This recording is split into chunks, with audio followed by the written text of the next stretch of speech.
الرحمن الذين يمشون على الأرض هونا وإذا خاطبهم الجاهلون قالوا سلاما والذين يبيتون لربهم سجدا وقياما والذين يقولون ربنا اصرف عنا عذاب جهنم إن عذابها كان غراما إنها ساءت مستقرا ومقاما والذين إذا أنفقوا لم يسرفوا ولم يقتروا وكان بين ذلك قواما والذين لا يدعون مع الله إلها آخر ولا يقتلون النفس التي حرم الله إلا بالحق ولا يزنون ومن يفعل ذلك يلقى أثاما يضاعف له العذاب يوم القيامة ويخلد فيه مهانا إلا من تاب وآمن وعمل عملا صالحا فأولئك يبدل الله سيئاتهم حسنات وكان الله غفورا رحيما ومن تاب وعمل صالحا فإنه يتوب إلى الله متابا والذين لا يشهدون الزور وإذا مروا باللغو مروا كراما والذين إذا ذكروا بآيات ربهم لم يخروا عليها صما وعميانا والذين يقولون ربنا هب لنا من أزواجنا وذرياتنا قرة أعين واجعلنا للمتقين إماما أولئك يجزون الغرفة بما صبروا ويلقون فيها تحية وسلاما خالدين فيها حسنت مستقرا ومقاما قل ما يعبأ بكم ربي لولا دعاؤكم فقد كذبتم فسوف يكون لزاما.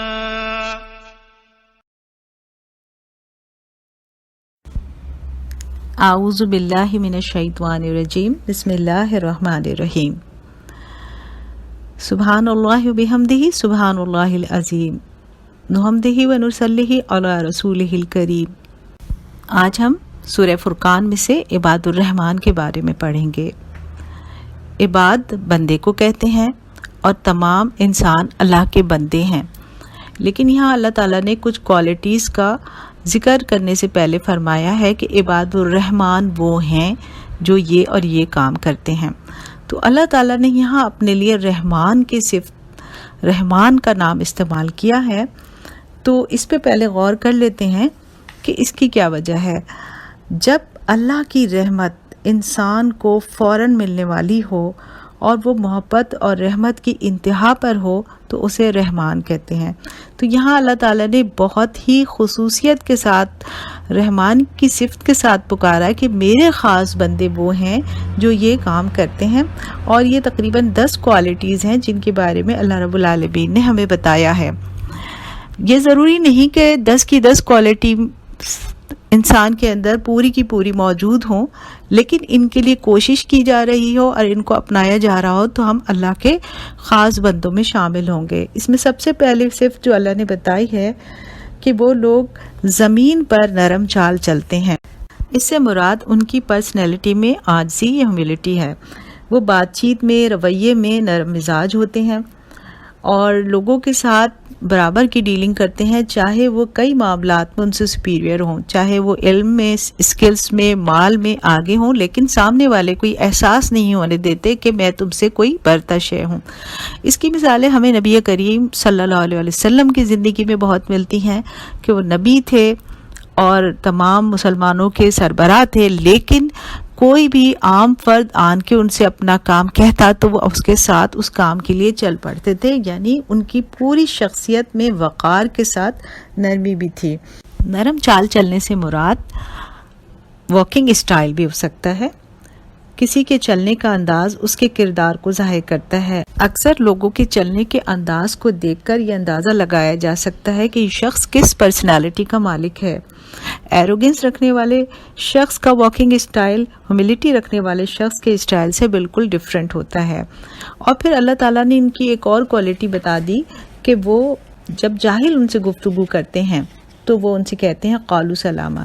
جاہل سے مراد وہ لوگ نہیں جنہوں نے تعلیم حاصل نہیں کی، بلکہ جاہل سے مراد وہ لوگ ہیں جو اپنے رویوں میں عدم برداشت رکھتے ہیں، جن کے اندر یہ قوت نہیں ہوتی کہ اپنے آپ کو اسٹیبل کر سکیں۔ یعنی جاہل وہ ان معنی میں ہوتے ہیں کہ ان کے اندر یہ سمجھ نہیں ہوتی کہ وہ کس سچویشن میں کس رویے کا مظاہرہ کریں۔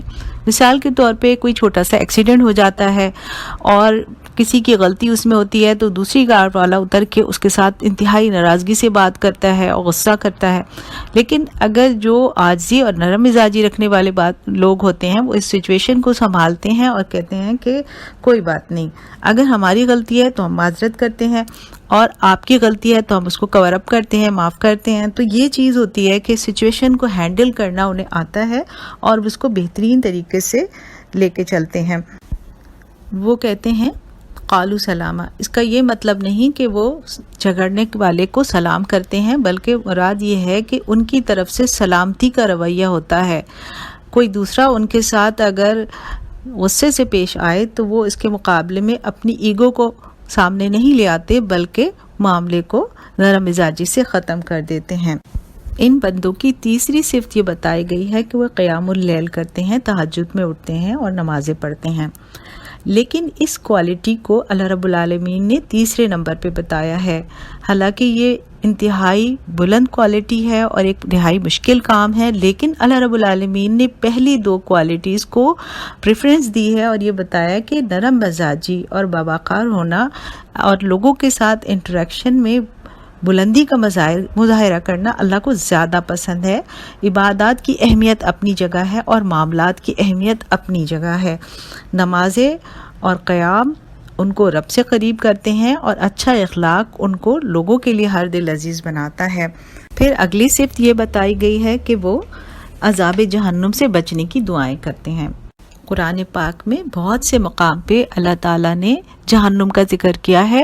وہ قرآن پاک کو گہرائی سے پڑھتے ہیں اور اس پہ یقین رکھتے ہیں، انہیں جہنم کے عذاب کا پورا یقین اور خوف ہوتا ہے، اس لیے وہ اللہ سے لرز کے دعا مانگتے ہیں کہ اللہ تعالیٰ ہمیں جہنم سے بچا لیجیے گا۔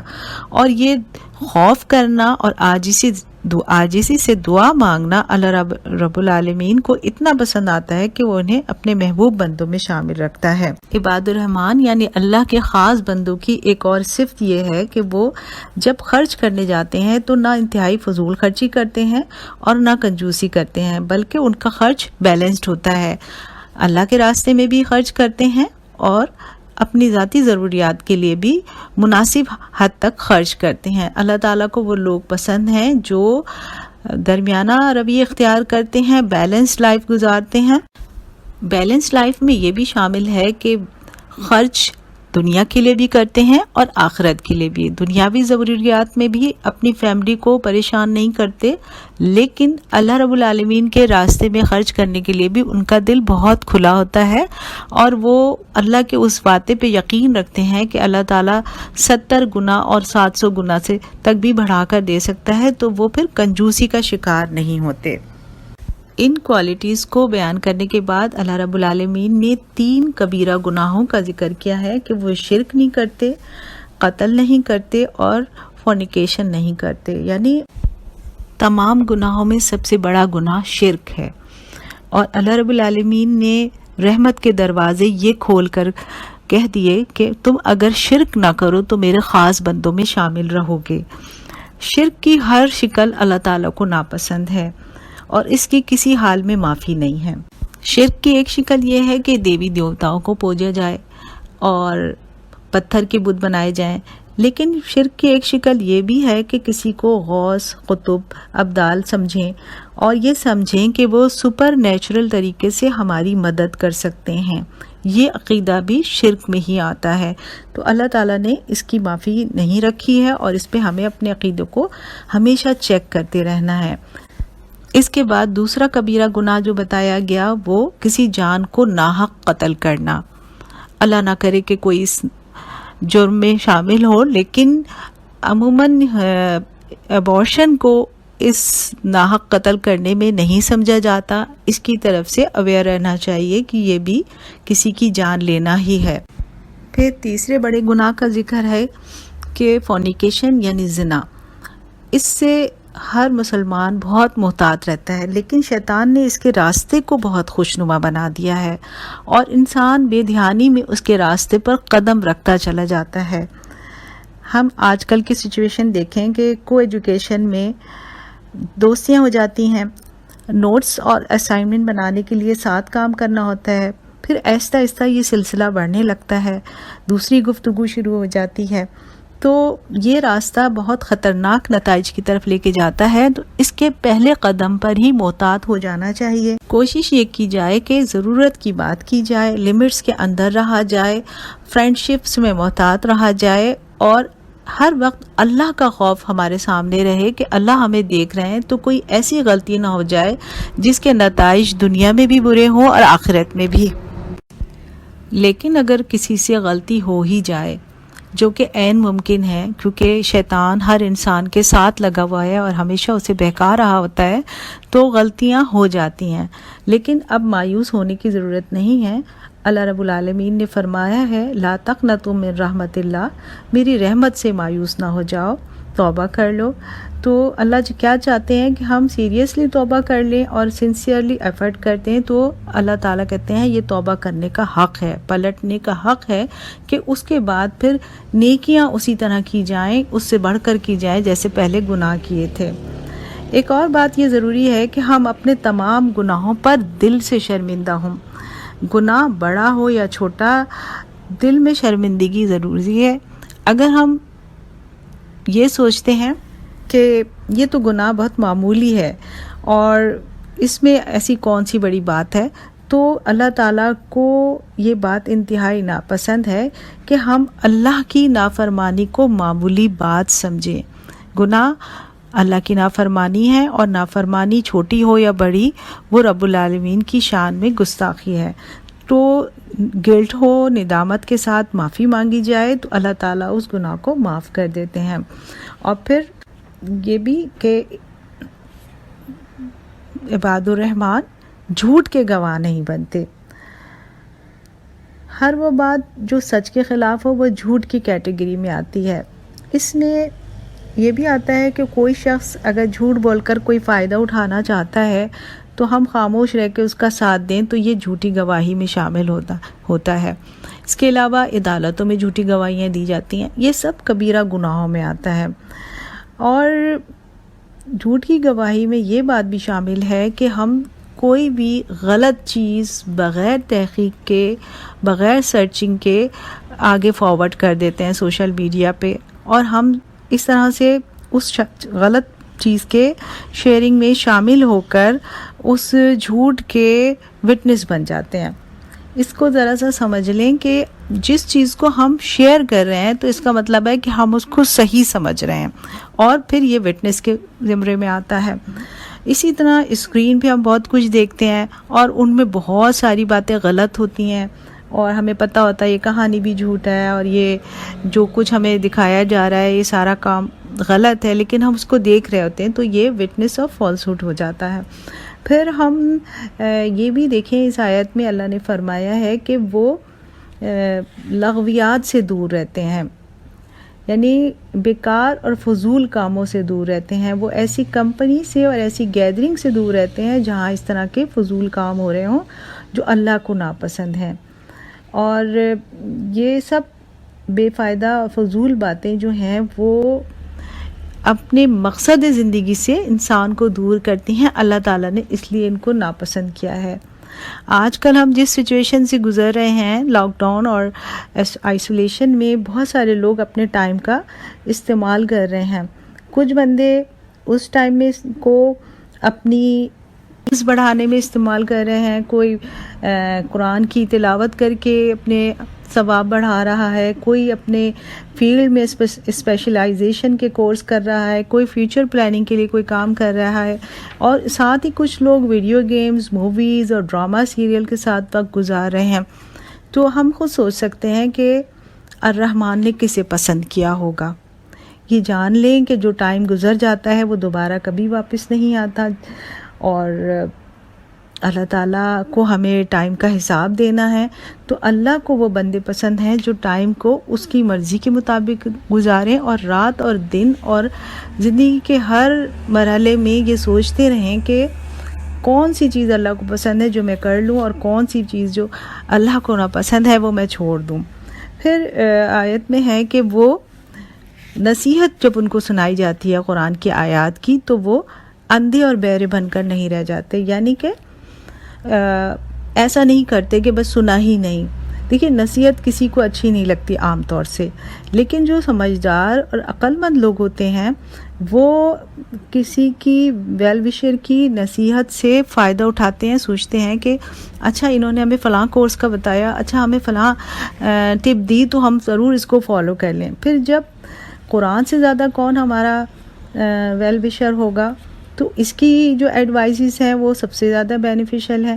تو ہمیں اس کی طرف پلٹنا چاہیے اور غور و فکر کرنی چاہیے. اور اگر کوئی ہمیں کوئی بات بتاتا ہے تو اس کو یہ نہیں کہ آج ہم نے یہ درس سن لیا تو ٹھیک ہے یہ درس آج سن کے غائب، لیکن یہ ہماری زندگی کے لیے ہونا چاہیے لیسن کہ ہم نے جو چیز سنی ہے اس کو ہم نوٹ کر لیں، اپنے ذہن میں بٹھا لیں، اپنے دل میں اتاریں کہ یہ ہمارے لیے گائیڈ لائن ہے اور ہم انشاءاللہ اس پہ عمل کریں گے. تو اللہ تعالیٰ کو ایسے لوگ پسند ہیں جو ڈیف اور بلائنڈ نہیں بنتے. پھر یہ کہ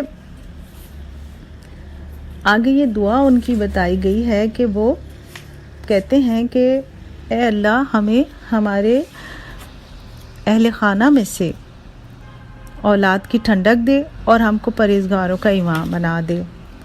یہ خصوصی دعا وہ اپنی فیملی کے لیے مانگتے ہیں، یعنی حب کے معنی تحفے کے ہیں. ربنا ہمیں تحفے میں ایسے اسپاؤس عطا کیجیے جو ہماروں آنکھوں کی ٹھنڈک بن جائے. ہمیں آنکھوں کی ٹھنڈک کس طرح ملتی ہے؟ بہت سارے حسین لوگوں کو دیکھ کے ہماری آنکھوں میں ٹھنڈک آتی ہے، اس لیے ہم اسپاؤس کی تلاش میں بھی زیادہ تر بیوٹی دیکھتے ہیں. لیکن اللہ تعالیٰ نے یہ کرائیٹیریا بتایا ہے کہ آنکھوں میں ٹھنڈک اور دل میں سکون اس طرح ہو کہ اپنی فیملی کو دیکھ کر ہمیں یہ اطمینان رہے کہ یہ غلط راہوں پہ چل کر جہنم میں نہیں جائیں گے. یہ چیز اس کو حاصل ہو سکتی ہے جو واقعتاً اللہ سے محبت بھی کرتا ہو اور ڈرتا ہو. اب یہ جو خواہش ہے کہ اللہ ہمیں متقیوں کا امام بنا دے، تو وہ اس لیے ہے کہ متقیوں کا امام وہی بنے گا جو خود متقی ہوگا، جو خود اللہ سے ڈرنے والا ہوگا. یہاں اپنے آپ کو نیک بنانے کی بھی خواہش ہے کہ ہم نیکی اور بھلائی میں اتنے آگے ہوں کہ گویا ہم لیڈ کر رہے ہیں، لوگ ہمیں دیکھ کر نیکی اور تقوی کی باتیں سیکھ رہے ہیں، اور ہماری فیملی ہمیں فالو کر رہی ہے تو وہ بھی ہمارے لیے صدقہ جاریہ بن رہی ہے. تو یہ وہ تحفہ ہے جو اللہ سے مانگا جا رہا ہے کہ فیملی ایسی ہو جو ہمارے لیے صدقہ جاریہ بنے اور ہمیں قیامت کے دن ایک ساتھ جنت میں اکٹھا ہوں. پھر اللہ تعالیٰ یہ کہتے ہیں کہ یہ وہ لوگ ہیں جو اپنے صبر کا پھل منزل بلند کی شکل میں پائیں گے. یعنی الغرفہ کا لفظ استعمال ہوا ہے، یہ ہائیسٹ پلیس ان ہیون ہے. یہ انعام صبر کرنے والوں کو دیا جائے گا. صبر ثابت قدمی کو کہتے ہیں کہ جس نیکی کا ارادہ کر لیا اس پہ جم جائیں. یہ ایک مشکل کام ہے کہ کنٹینیوسلی نیک رہا جائے، ہمیشہ نیکی کے ہی کام کیے جائیں. ہم بار بار اسٹریٹ لائن سے ہٹ جاتے ہیں، پھر بار بار پلٹ کے آتے ہیں، لیکن اس ساری ایفرٹ کا نام ہی صبر ہے. عباد الرحمن کی کوالٹیز میں پر قائم رہنے کے لیے صبر ہی کی بے پناہ ضرورت ہے کہ ہم شیطان سے جم کر مقابلہ کریں، بیکار کاموں کو چھوڑ کے ٹائم ویسٹ کرنے سے بچیں، اور اپوزٹ جینڈر سے دوستی میں محتاط رہیں، ہیوملٹی پہ قائم رہیں، راتوں کو نیند چھوڑ کر نمازیں پڑھیں. یہ سب کام صبر اور ثابت قدمی کے بغیر ہو ہی نہیں سکتے. تو اللہ تعالیٰ نے ان سارے کاموں کو جمع کر کے ایک لفظ میں کہہ دیا کہ صبر کی وجہ سے جنت میں جائیں گے. یعنی وہ جو سارے کام تھے وہ سب صبر کی بنا پر ہی ممکن ہوئے تو اللہ تعالیٰ جنت میں جو سب سے ہائیسٹ پلیس ہے وہ ان لوگوں کو عطا کرے گا۔ اللہ تعالیٰ ہمیں ان لوگوں میں شامل رکھے۔ اور اگلی آیت ہے کہ اگر اللہ کو نہ پکارو گے تو اللہ کو تمہاری حاجت نہیں ہے، یعنی اللہ کو پکارنے کی شکل نماز اور دعا ہے۔ جب ہم اللہ کو پکارتے ہیں تو اللہ ہماری طرف پوری طرح متوجہ ہو جاتے ہیں اور ان کو ہماری بندگی پسند آتی ہے اور وہ ہمیں انعامات سے نوازتے ہیں۔ یہ اللہ کی عظمت ہے کہ وہ بندوں کو اپنے سے قریب دیکھنا چاہتے ہیں، جبکہ اللہ کو ہماری ضرورت نہیں بلکہ ہمیں اپنے ہر کام کے لیے، ہر قدم کے لیے اللہ کی ضرورت ہے۔ وہ ہم سے محبت کرتا ہے اور ہمیں اچھے انجام تک پہنچانا چاہتا ہے۔ تو اگر ہم اس کو ہی نہ پکاریں گے تو پھر ہم ایک بیکار شے کی طرح ہوں گے اور جہنم کے حوالے کر دیے جائیں گے۔ اللہ تعالیٰ ہماری بہتری کے لیے، ہمیں بہترین انجام تک پہنچانے کے لیے اور ہمیں اپنے چنے ہوئے خاص بندوں میں شامل رکھنے کے لیے ہمیں نصیحتیں کرتے ہیں۔ اللہ تعالیٰ ہمیں ان ساری نصیحتوں پر عمل کرنے والا بنائے اور ہمیشہ رہنے والی جنتیں عطا فرمائے۔ وآخر دعوانا ان الحمد للہ رب العالمین۔